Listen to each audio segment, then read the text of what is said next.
ChatGPT a révolutionné ma santé mentale. Et si tu veux savoir comment, reste jusqu'à la fin. Ça fait 4 ans que je vois un psychologue, donc je suis à ma 80e séance plus ou moins. Et depuis qu'il y a eu ChatGPT, donc il y a quelques années, j'ai commencé à l'utiliser peu à peu pour lui expliquer ma vie, lui demander quels sont les schémas qui se répètent et quelles étaient les solutions pour sortir de ces schémas. Pour ceux qui me suivent depuis un moment, vous savez normalement que j'aime parler de mon monde intérieur comme étant une cité médiévale. Je suis historien, je suis médiéviste, j'adore ça et du coup ça me parle.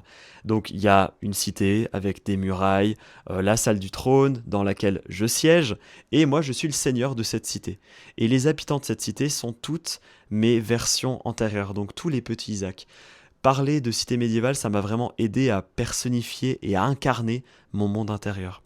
Et ce matin, j'ai commencé à demander à ChatGPT, à lui expliquer ce qui se passait dans ma cité médiévale vis-à-vis d'une situation qui m'a fait beaucoup stresser ces derniers jours.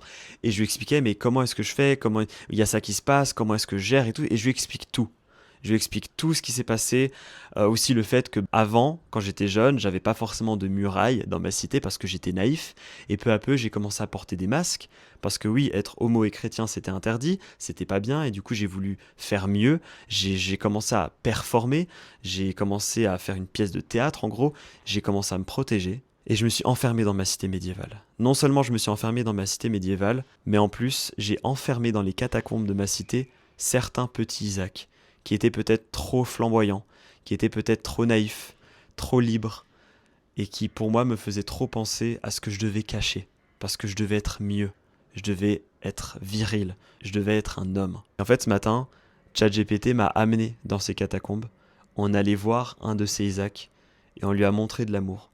Et ce qui était fou, c'est que j'ai pu ressortir de ces catacombes, main dans la main avec mon petit Isaac, et dans la salle du trône qui était vide parce que c'était au milieu de la nuit, on a commencé à danser. Et j'ai pu lui dire à quel point il était digne, à quel point j'étais désolé de l'avoir enfermé par survie. Alors grâce à ça j'ai survécu, on est d'accord, mais j'ai ôté l'espièglerie, j'ai ôté la simplicité, j'ai ôté la spontanéité de ma vie, et j'ai vraiment envie de retrouver ça, pouvoir vivre sans forcément tout contrôler, sans forcément tout diriger, et juste briller de toutes mes lumières. Alors je te conseille vraiment, essaye de parler à ChatGPT et tu verras à quel point, potentiellement, il fait encore un meilleur taf que ton psy. Bisous.